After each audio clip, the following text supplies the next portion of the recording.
الحمد لله الذي هدانا لهذا وما كنا لنهتدي لولا أن هدانا الله.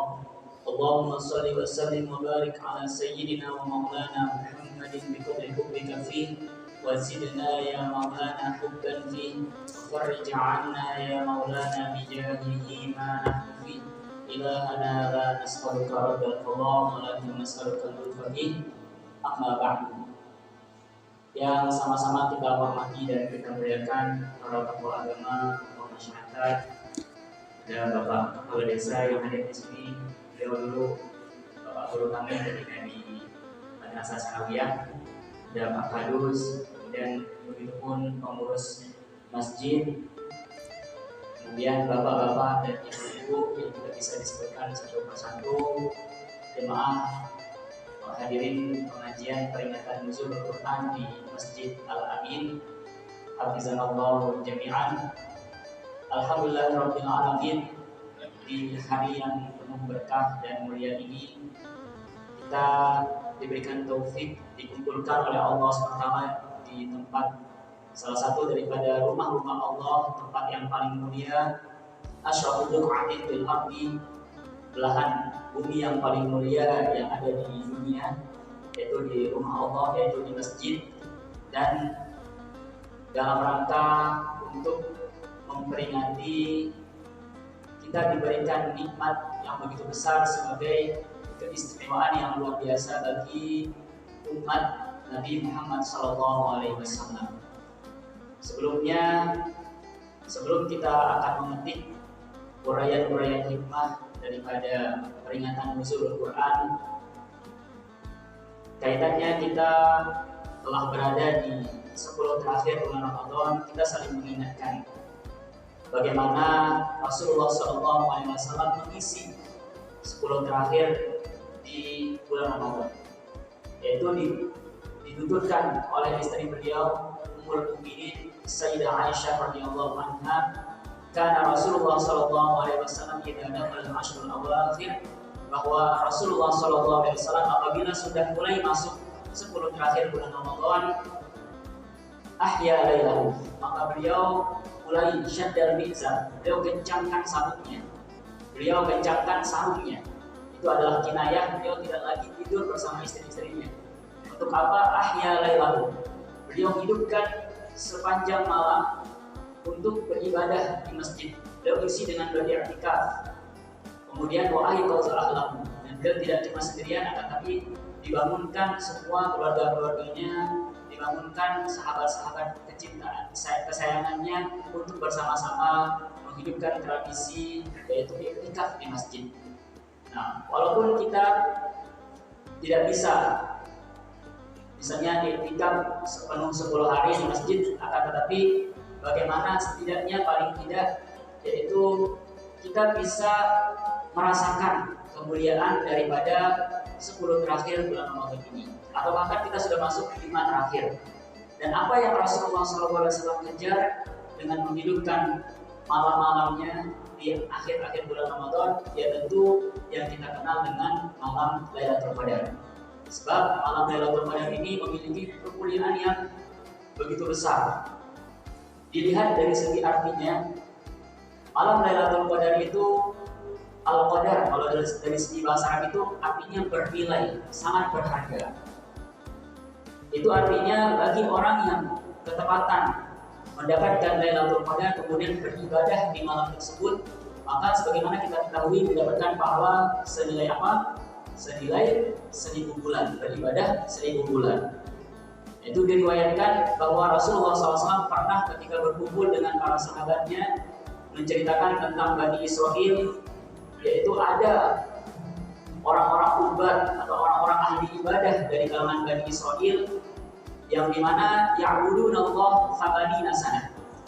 Orang-orang ini menyembah beribadah kepada Allah Subhanahu wa taala selama 80 tahun.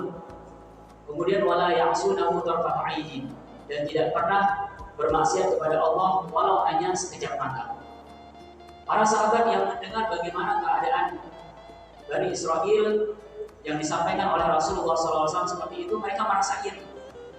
Mereka merasa ghibthah atau cemburu, bagaimana kami bisa mendapatkan kemuliaan seperti ini. Maka Allah SWT memutuskan kepada Rasulullah SAW malaikat Jibril, kemudian membisikkan, wahai Muhammad, sampaikanlah kepada umatmu bahwa telah diberikan kepada mereka satu malam di mana apabila mereka beribadah, mereka mendapatkan kemuliaan malam tersebut, maka seakan-akan mereka itu beribadah 1000 bulan.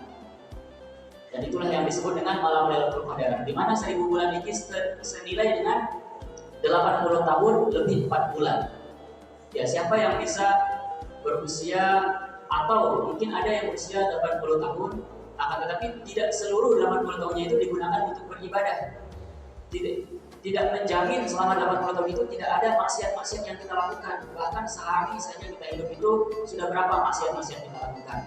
Tapi dengan kemuliaan malam Lailatul Qadar, sebagaimana kita lihat dari arti pertamanya, yaitu malam yang sangat berharga. Apabila kita dapatkan kemuliaannya, apabila kita raih keistimewaan yang ada di sini, maka senilai kita beribadah selama 80 tahun lebih 4 bulan. Kemudian menurut ulama yang lain, arti daripada Lailatul Qadar ini adalah Lailatul Qadar. Sebab diriwayatkan pada malam Lailatul Qadar inilah diatur bagaimana ketentuan hidup setiap manusia itu dalam 1 tahun ke depan. Diatur ajalnya, kemudian diatur rezekinya, kemudian diatur kesejahteraannya, apakah dia itu sejahtera, apakah dia itu sengsara, itu mulai direkap kembali pada ketika malam Lailatul Qadar. Walaupun semuanya sudah rapi sejak zaman azali, di Lauhul Mahfuz itu sudah tertulis semuanya, sudah tergariskan semuanya. Tapi pada malam Lailatul Qadar ini kembali Allah SWT serahkan kepada malaikat Jibril, kepada malaikat Mikail, kepada malaikat Israfil, kepada malaikat Maut. Diserahkan kepada malaikat Israfil bagaimana nanti akan rezeki si bulan ini. Arbi namanya. Nah, bagaimana rezekinya Ustaz Arbi selama 1 tahun ke depan, itu diserahkan kepada malaikat Mikail sebagai pengatur rezeki. Kemudian misalnya Ustaz Fuad mau meninggal tahun ini, tapi semoga kita doakan Ustaz Fuad panjang usianya. Diserahkan kepada malaikat Israel, siapa saja yang akan dicabut nyawanya pada tahun ini. Nah, itu terjadi pada malam Lailatul Qadar. Begitupun nanti yang akan diatur siapa yang akan didalangi oleh malaikat Jibril sebagai orang-orang yang diangkat derajatnya, akan diberikan mimpi-mimpi yang disebut dengan ru'yah as-shalihah, dan hal-hal lain yang akan menjadi yang tergariskan dalam qadar-qadar itu diatur kembali, dirapikan kembali pada malam Lailatul Qadar. Nah, itulah maksud katanya pada ayat di sebuah surah Ad-Dukhan atau surah Al-Jasiyah kalau tidak salah, fiha yufraqu kullu amrin hakim. Di malam tersebut itulah diatur segala hal dengan penuh bijaksana. Ada yang menafsirkan bahwa malam yang dimaksudkan di ayat tersebut adalah malam Lailatul Qadar. Ada juga yang menafsirkan pada malam nisfu min Sya'ban atau pertengahan bulan Sya'ban. Intinya dengan penamaan itu, dengan apa yang Allah SWT lakukan pada malam Lailatul Qadar ini, menggambarkan betapa mulianya malam Lailatul Qadar yang tidak bisa kita lewatkan begitu saja. Kemudian menurut versi lain, arti daripada Lailatul Qadar itu adalah malam yang sempit. Kata Qadar itu ada di surah Al-Qalaq, disebutkan wa man qudira alaihi rizquhu falyunfiq mimma ataahu Allah. Bagi orang-orang yang disempitkan rezekinya, maka hendaklah dia itu berinfak, bersedekah dengan ya sesuai dengan apa yang diberikan oleh Allah. Maka dari sinilah diambil bahwa qudira yang tadi diartikan sempit pada malam Lailatul Qadar juga diartikan sebagai malam yang sempit. Kenapa dikatakan malam yang sempit? Karena tanazzalul malaikatu war-ruhu fiha. Pada malam Lailatul Qadar itu para malaikat beramai-ramai turun semuanya dari langit, diturunkan oleh Allah SWT. Malaikat membawa berkah, malaikat membawa rahmah, malaikat membawa kegembiraan, kabar gembira akan maghfirah Allah Subhanahu wa taala. Sehingga saking ramainya malaikat yang diturunkan oleh Allah, seakan dunia atau bumi ini menjadi sempit. Tetapi kita tidak merasakan, kecuali orang-orang yang telah dibukakan mata batinnya oleh Allah SWT. Rasa sempit artinya bukan sempit oleh kita saling sikut menyikut, saling bejek-bejekan, akan tetapi sempit oleh saking luasnya, saking besarnya rahmat Allah yang diturunkan pada malam Lailatul Qadar. Nah, apapun versi yang ketiga tadi itu kita pahami malam Lailatul Qadar, intinya malam Lailatul Qadar ini adalah malam yang amat mulia. maka belum tertutup kesempatan untuk kita meraih malam Lailatul Qadar. Sebagaimana sabda Rasulullah SAW, yaitu taharrau Lailatul Qadri fi ashril awakhir min syahr Ramadan. Burulah malam Lailatul Qadar itu pada 10 terakhir bulan Ramadan. Dan kita belum selesai dengan 10 terakhir bulan Ramadan, masih ada 5 malam lagi. Bahkan tidak menutup kemungkinan lebih spesifik kalau misalnya kita percaya bahwa malam Lailatul Qadar itu terjadi pada malam ganjil, nanti malam kita masuk malam 25 nih atau 26. Ya, besok kita masuk malam 27. Nah, bisa paling besar kemungkinan itu pada malam ke-27 berdasarkan hadis-hadis yang diriwayatkan. Bisa juga terjadi pada malam 29 kalau kita ikut pendapat Imam Al-Ghazali yang mengatakan kalau bulan Ramadan itu masuk pada mulai hari Ahad atau hari Selasa, maka kata beliau kebiasaan malam Lailatul Qadar itu jatuh pada tanggal 29. Nah, maka kita isi malam-malam yang akan datang ini dengan sebaik mungkin. Bagaimana kita mengisinya? Setidaknya itu kita bisa isi dengan sholat isya berjamaah di masjid dan juga sholat subuh berjamaah di masjid. Itu paling minimal selama malam Lailatul Qadar ini kalau kita tidak bisa iktikaf sepanjang malam di masjid. Atau kalaupun tidak bisa karena ada halangan, ya, akan tapi sebisa mungkin kita hilangkan halangan-halangan tersebut. Nanti belanjanya, nanti urusan-urusan dunia itu masih ada 11 bulan yang lain. Akan tetapi kalau misalnya ada halangan mendesak, kita tetap sholat berjamaah dengan keluarga kita di rumah atau di tempat manapun. Kemudian amalan yang bagus untuk kita baca juga adalah sebagaimana yang telah diarahkan oleh Rasulullah SAW kepada Sayyidah Aisyah ketika ditanyakan, "Ara'aita ya Rasulullah idwafaqatni Lailatul Qadri?"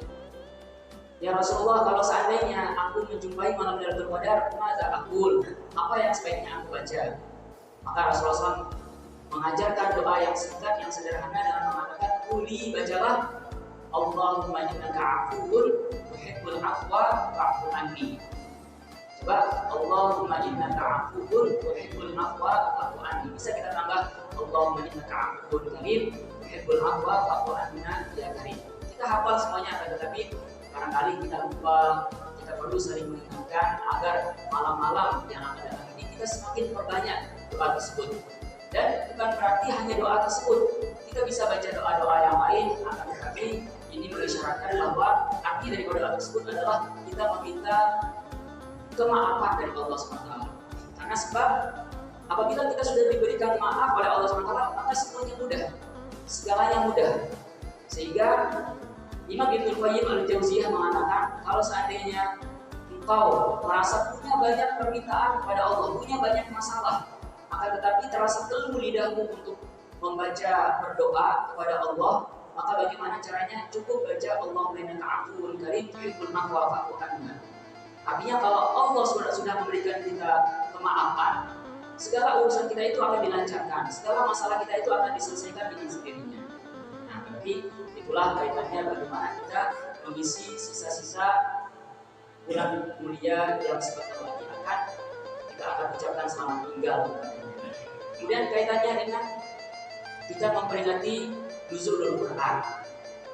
Nah, perlu kita manfaatkan kesempatan ini untuk kita saling mengulang kembali. Kita saling memurajaah kembali bagaimana proses turunnya Al-Quran ke dunia. Itu bisa kita pelajari di aliyah, dari aliyah dan di perkuliahan itu kita pelajari. Dan kemudian mungkin sering disampaikan oleh para ulama kita, para tuan guru kita, para ustadz kita. Nah, di mana pengetahuan kita tentang bagaimana proses turunnya Al-Quran itu dikatakan oleh para ulama adalah asasul lil iman, merupakan fondasi penting bagi keimanan kita. Asasul lil iman billah, fondasi penting terhadap keimanan kita kepada Allah Subhanahu wa taala. Kita semua adalah orang-orang muslim. Akan tetapi, sudahkah kita menjadi orang yang mukmin? Ataupun kalau kita sudah menjadi orang yang mukmin atau orang yang beriman, tingkatan-tingkatan keimanan itu adalah berbeda-beda.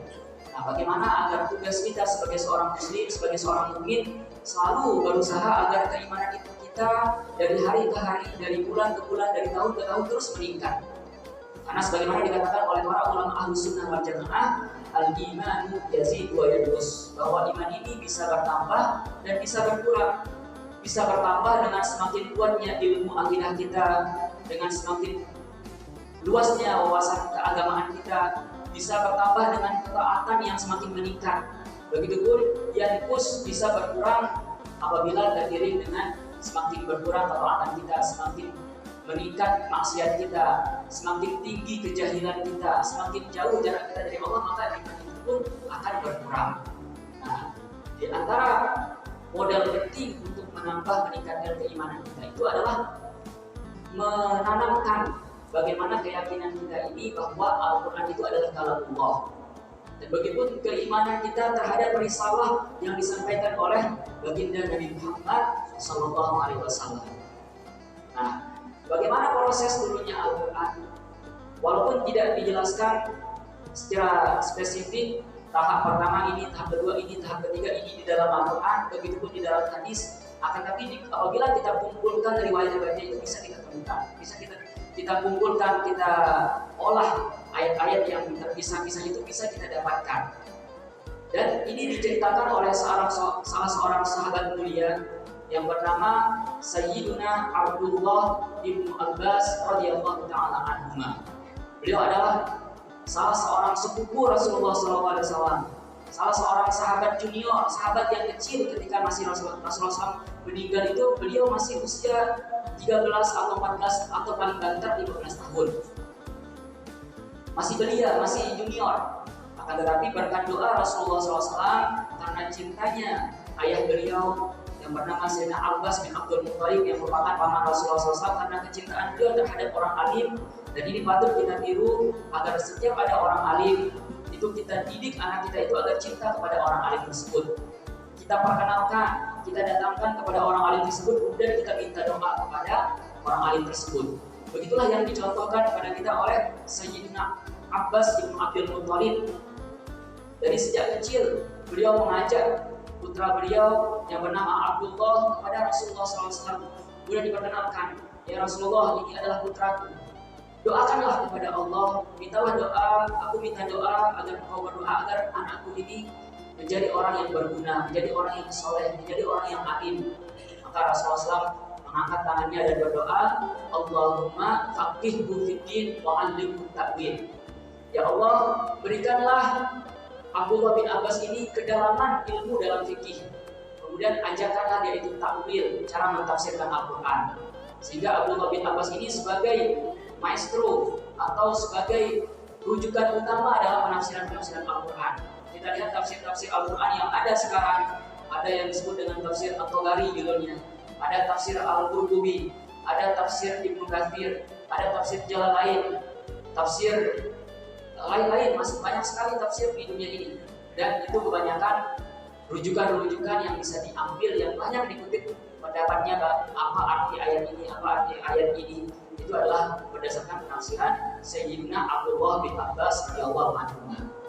Nah, Sayyidina Abdullah bin Abbas radhiyallahu anhu menceritakan bahwa Al-Quran itu turun kepada baginda Nabi Muhammad SAW melalui 3 proses, di mana proses ini adalah untuk menggambarkan kemuliaan Al-Quran. Perlu ada upacara khusus, seperti semacam upacara. Sebagaimana kita apabila kita ingin menyambut kedatangan tamu agung, tentunya bukan 1 atau 2 upacara yang kita lakukan. Maka tetapi di setiap, misalnya kita akan mengundang gubernur ke Masjid Amin dan Sandian. Kita sudah persiapkan penyambutan itu dari gerbang masuk Hikmat Utara.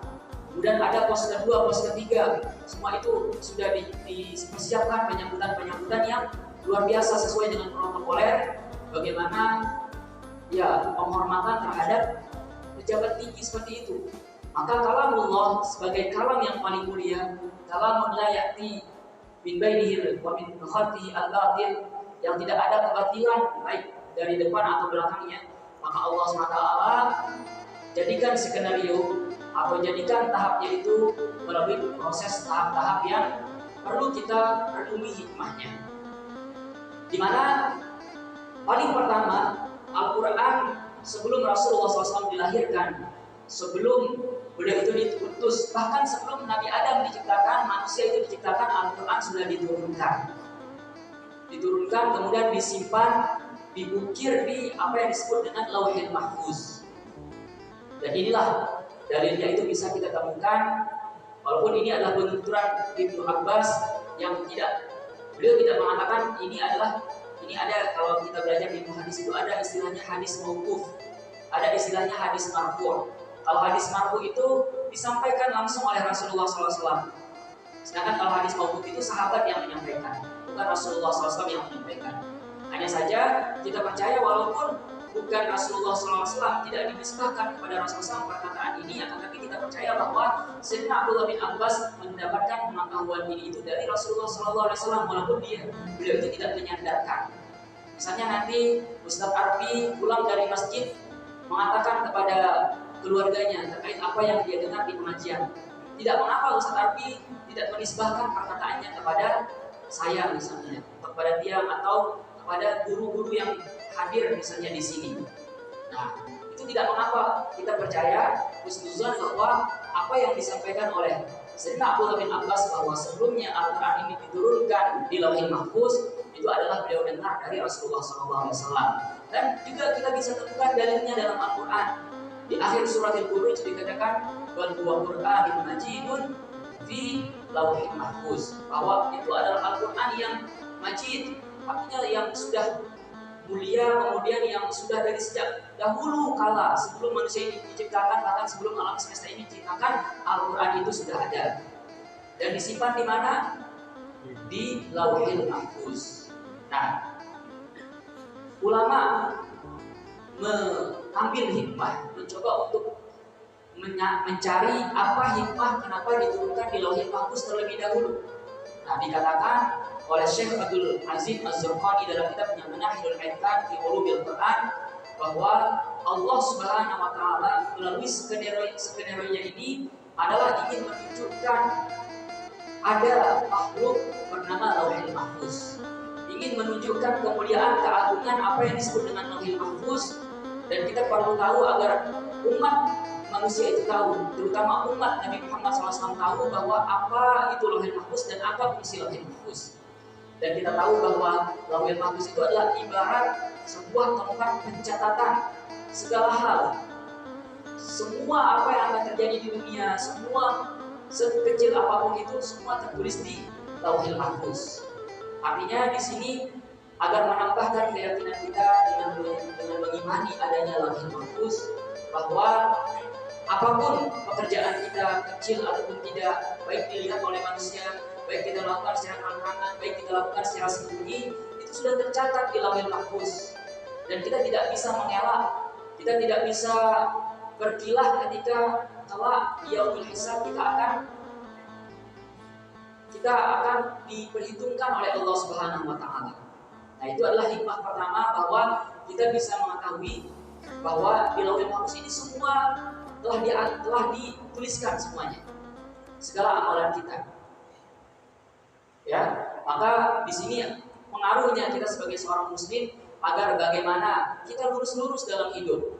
Kita menunaikan apa yang diperintahkan oleh Allah Subhanahu wa taala, kita menjauhi apa yang dilarang oleh Allah Subhanahu wa taala. Agar ikhtiar kita ini sejalan dengan apa yang dituliskan dalam Lauhil Mahfuz. Ya. Kemudian yang selanjutnya adalah agar menambahkan keyakinan kita sebagai orang muslim bahwa musibah baik senang ataupun musibah berupa ujian yang berat bagi kita itu semua sudah dituliskan di Lauhil Mahfuz. Sehingga apabila kita mendapatkan ujian itu kita segera ingat bahwa ini adalah sudah tertuliskan di Lauhil Mahfuz. Ya, sehingga ditulis sebagaimana difirmankan oleh Allah Subhanahu wa taala di surah Al-Hadid, "Wa ma asaba min musibatin fil ardi wala fi anfusikum illa fi kitabin min qabli an nabraha inna dzalika 'ala Allah yasir." Bahwa apapun musibah yang menimpa manusia ketika di dunia itu mereka sudah tertuliskan illa fi kitabin min qabli an nabraha. Sudah tertuliskan di sebuah kitab yang disebut dengan Lauhil Mahfuz. Sebelum mereka itu diciptakan itu sudah tertuliskan, sudah rapi semuanya. Agar apa? Likai la ta'saw 'ala ma fatakum wa la tafrahu bima atakum. Agar engkau tidak cepat putus asa, tidak cepat bersedih dengan apa, tidak cepat menyesal dengan apa-apa yang telah luput daripadamu. Kita diajarkan dalam hadis agar kita itu tidak terbiasa mengucapkan seandainya aku begini dahulu maka akan begini. Artinya sifat penyesalan itu terhadap apa yang telah lampau, kita mengatakan seandainya begini dan begini, itu tidak bagus. Karena dengan kita mengimani bahwa semua itu sudah tertuliskan. Kemudian arti daripada penyesalan-penyesalan itu bagaimana kita olah, bagaimana agar berbuah positif, bahwa apa yang kita lakukan apabila buruk itu kita perbaiki pada masa mendatang. Bukan berarti kita sedih, kita terpuruk, kemudian kita ingin mengulang waktu. Akan tapi bagaimana agar bahwa kita percaya bahwa masya Allahu wa masya'a fa'al. Qaddarallahu wa masya'a fa'al. Artinya sudah ditakdirkan oleh Allah dan segala apapun yang dilakukan itu adalah berdasarkan kehendak dari Allah. Nah, itu pentingnya pertama kita mengetahui bahwa Al-Quran ini sebelum diturunkan kepada Nabi Muhammad SAW sebelumnya adalah dititipkan di Lauhul Mahfuz. Kemudian barulah setelah ribuan tahun atau bahkan miliaran tahun usia dunia ini, usia alam semesta ini, Allah SWT pilihkan di sebuah malam yang mulia, yaitu malam yang dikatakan di surah Ad-Dukhan, Inna anzalnahu fi lailatin mubarakah. Sesungguhnya kami menurunkan Al-Quran ini pada malam yang penuh keberkahan. Kemudian lebih tepatnya malam mana yang penuh berkah? Kan banyak malam yang penuh berkah. Lebih tepatnya disebutkan Inna anzalnahu fi lailatul qadar, bahwa Al-Quran ini kami turunkan di malam Lailatul Qadar. Dan kita tahu bahwa malam Lailatul Qadar itu ada pada malam bulan Ramadan, di mana malam ini Allah Subhanahu wa taala pilihkan untuk diturunkannya dari Lauhul Mahfuz yang dari sudah berjutaan tahun disimpan di sana untuk sampai ke langit Baitul Izzah. Kita bayangkan misalnya Lauhul Mahfuz ini di tempatnya itu paling tinggi, kemudian diturunkan pada Baitul Izzah, sebuah rumah kemuliaan, istana kemuliaan yang terdapat di sama'id dunia. Artinya langit dunia, artinya kan langit itu ada 7 tingkatan. Ada di tingkatan pertama itu yang disebut dengan Baitul Izzah. Disitulah pada malam Lailatul Qadar pertama kali Al-Quran itu diturunkan ke Baitul Izzah. Dan ini apa hikmahnya? Untuk mengumumkan kepada malaikat sekalian yang menjadi penduduk langit, agar mereka itu tahu bahwa kitab yang sedang diturunkan ini adalah kitab yang istimewa, kitab yang berbeda daripada kitab-kitab yang diturunkan pada nabi-nabi sebelumnya. Di mana kitab-kitab yang diturunkan pada nabi sebelumnya itu langsung saja diturunkan kepada rasulnya, kemudian secara sekaligus tanpa secara berangsur-angsur. Nah, barulah pada ketika Rasulullah SAW bertahanus di Gua Hira, diturunkan dari Baitul Izzah itu secara berangsur-angsur. Untuk pertama kali diturunkan suratul Alaq, dan kita tahu berangsur-angsurnya itu selama 23 tahun. Di Makkah selama sekitar 10 tahun, kemudian di Madinah di Makkah sekitar sampai 11 tahun, kemudian di Madinah sekitar 9 tahun. Apabila dibulatkan itu menjadi sampai 23 tahun atau 22 tahun, sekitar 2 bulan.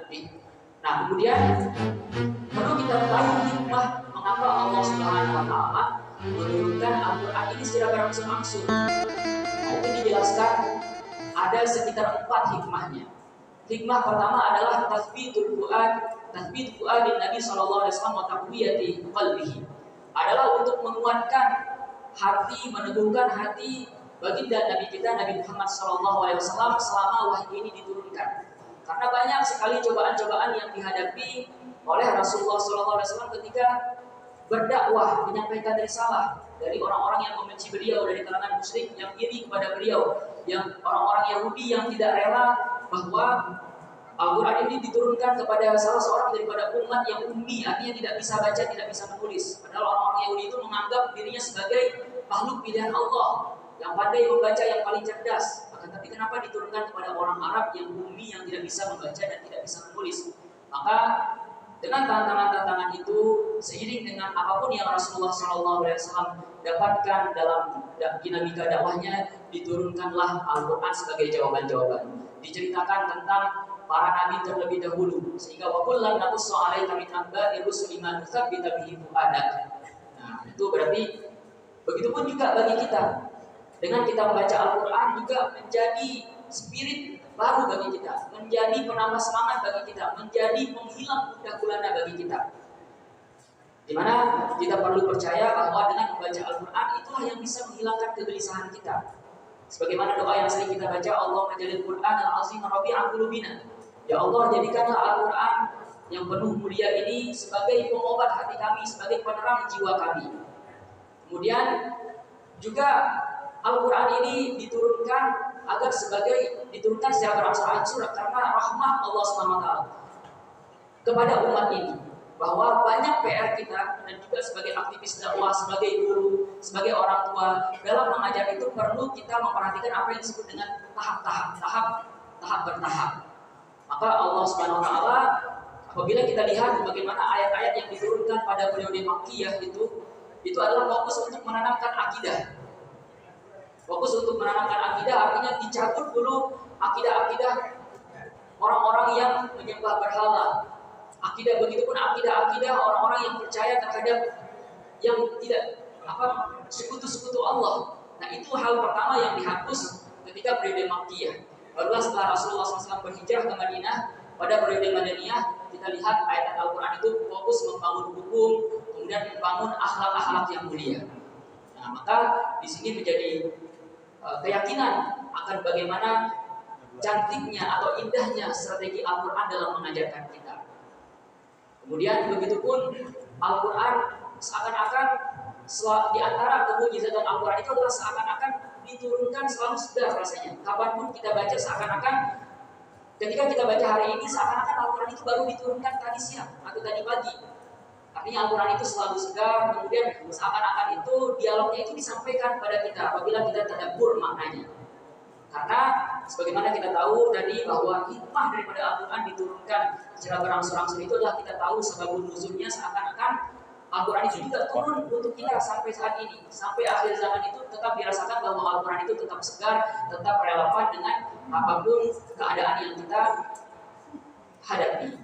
Nah, berarti di sini itu juga menjadi teka-teki atau pertanyaan para ulama, apa arti kemujizatan Al-Quran? Dan menurut pendapat ulama yang kuat adalah bahwa arti kemujizatan Al-Quran itu adalah Al-Quran selalu segar, kemudian selalu relevan, selalu sesuai kapanpun dan dimanapun dan siapapun yang membacanya.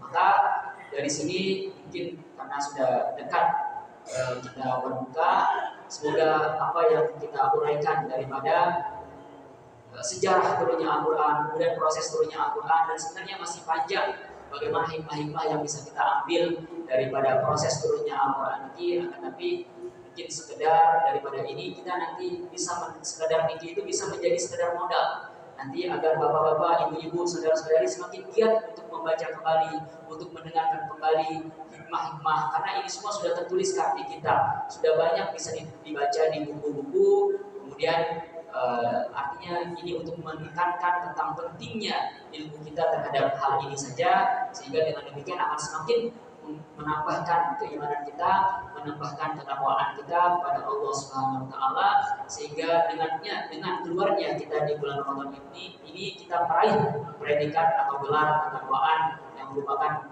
tujuan utama daripada disyariatkannya puasa, la'allakum tattaqun, agar kalian bertakwa. Yang mengucapkan terima kasih yang sebesar-besarnya atas perhatian dan atas undangan, wabil khusus kepada pengurus masjid. Kemudian yang mengucapkan terakhir permohonan maaf yang sebesar-besarnya apabila dalam penyampaian terdapat kesalahan, terdapat kekeliruan. Yang tutup, aku qouli hadza wa astaghfirullah li wa lakum wa lisairil muslimin. Nafa'anallahu bima sami'na wa bima qara'na. Wa sallallahu ala sayyidina Muhammadin wa ala alihi wasallam ajma'in. Wallahu a'lam. Wassalamualaikum warahmatullahi wabarakatuh.